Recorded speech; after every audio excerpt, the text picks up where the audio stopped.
प्यारे बच्चों, सुप्रभात। आज हम पढ़ेंगे शमशेर बहादुर सिंह जी को। इनका जन्म 13 जनवरी सन 1911 को देहरादून उत्तर प्रदेश, जो कि अब उत्तराखंड में है देहरादून, वहाँ हुआ था। इनकी प्रकाशित रचनाएं कुछ कविताएं, कुछ और कविताएं। चुका भी हूँ नहीं मैं, इतने पास अपने, बात बोलेंगी, काल तुझसे होड़ है मेरी, उर्दू हिंदी शब्दकोश का संपादन इनके द्वारा हुआ है।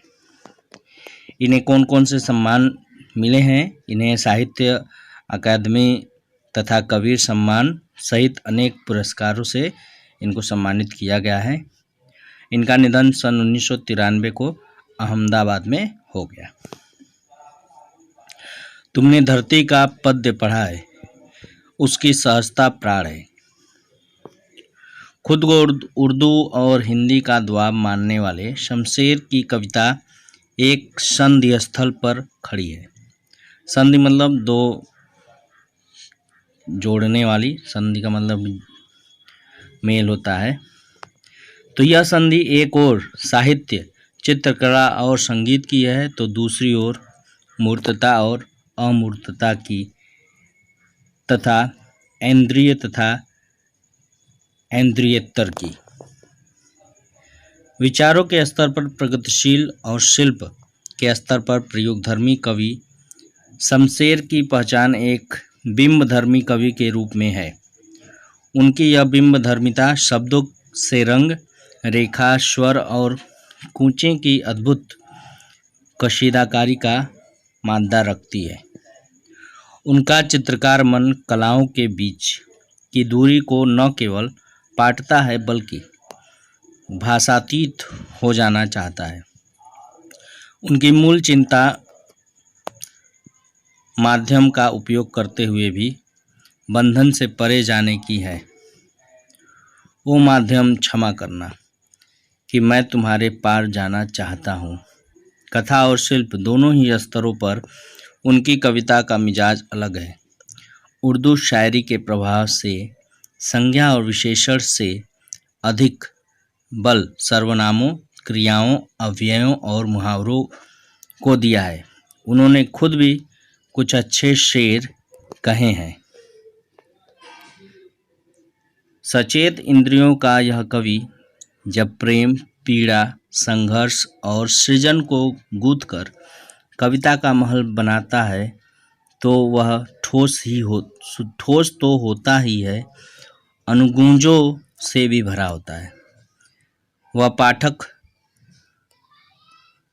को न केवल पढ़े जाने के लिए आमंत्रित करता है बल्कि सुनने और देखने को भी आमंत्रित करता है।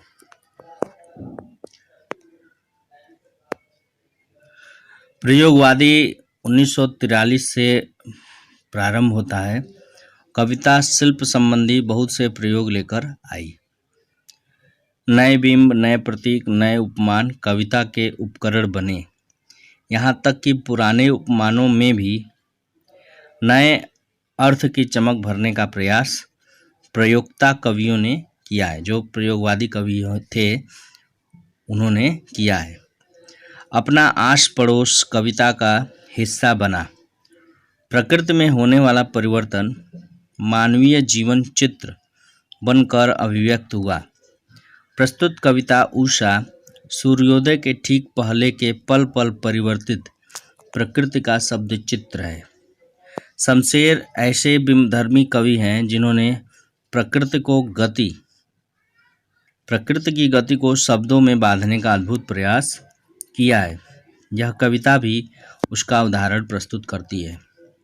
कवि भोर के आसमान का मूक दृष्टा नहीं है, वह भोर की आसमानी गति को धरती के जीवन भरे हलचल से जोड़ने वाला सृष्टा भी है। इसलिए वह सूर्योदय के साथ एक जीवंत परिवेश की कल्पना करता है जो गांव की सुबह से जुड़ता है। वहाँ शील है, राख से लिपा हुआ चौका है और है स्लेट की कालिमा पर चाक से रंग मलते अदृश्य बच्चे के नन्हे हाथ। यह एक ऐसे दिन की शुरुआत है जहाँ रंग है, गति है और भविष्य का उजास है, और है हर कालिमा को चीर कर आने का एहसास कराती उषा।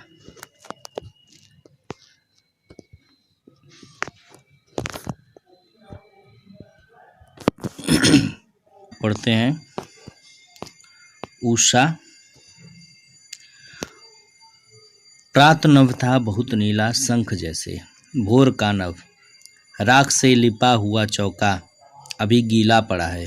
बहुत काली शिल जरा से लाल केसर से कि जैसे धुल गई हो। स्लेट पर या लाल खड़िया चाक मल दी हो किसी ने।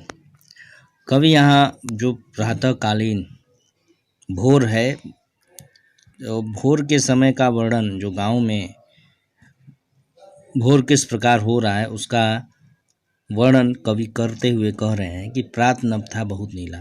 जो गांव में भोर थी तो वो प्रातः काल जो नभ था, आसमान था, वो बहुत नीला था जैसे शंख हो। और वह कैसा नभ था? वह भोर का नभ था। आसमान जो है भोर का था, और भोर के समय की जो जिंदगी गांव की होती है उसके बारे में कवि कह रहा है कि जैसा लग रहा था कि राख से लिपा हुआ चौका है। गांव में जब रसोई होती है तो उसको राख से लिपा जाता है, और वह ऐसा भोर का आसमान दिख रहा है कि राख से कोई चौका लिपा हो जो अभी अभी गीला है, अभी सूखा नहीं है। बहुत काली सिल जरा से लाल केसर से कि जैसे धुल गई हो। और जो लालिमा है वो कैसी लग रही है कि जो बहुत काली सिल है, यानी काला अंधकार है भोर के समय। सूर्योदय से पहले जो भोर का अंधेरा होता है वो सबसे घनघोर होता है।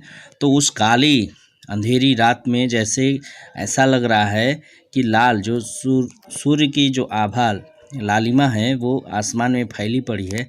तो वो गांव के परिदृश्य से कवि को ऐसा लग रहा है कि बहुत काली सिल पर जैसे लग रहा है कि किसी ने लाल केसर से उसको धुल दिया है, तो लालिमा बिखरी पड़ी है। या स्लेट पर या लाल खड़िया चाक मल दी हो किसी ने, या जैसे गांव के जो बच्चे होते हैं उन्होंने काली स्लेट पर लाल खड़िया से, लाल चाक से मल दी है, और वह लालिमा ही आसमान में दिखाई दे रही है।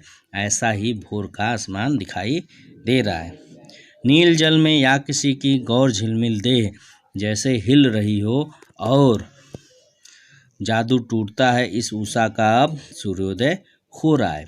नील जल में यानी नीले जल में कोई गौर यानी कि श्वेत वर्ण वाली झिलमिल दें जैसे हिल रही है, कि जैसे कोई अप्सरा जो है उसमें हिल रही है, ऐसी ही आभा सूर्योदय के समय की हो रही है। और यह जो आसमान है या प्रकृति है वो अंधकार को मिटाती हुई सूर्य अपनी पूर्ण आभा में प्रकाशमान हो रहा है और पूरी धरती को अपनी रोशनी से आलोकित कर दिया है। तो जादू टूटता है इस उषा का अब सूर्योदय हो रहा है, और जादू टूटता है और सूर्य की किरणें चारों तरफ फैल जाती हैं। तो यह कविता जो है जो प्राकृतिक सुंदरता जो भोर के समय की है उसको कवि ने दिखाने की कोशिश की है। आगे अभ्यास प्रश्न आपको मिल जाएगा। तब तक के लिए धन्यवाद।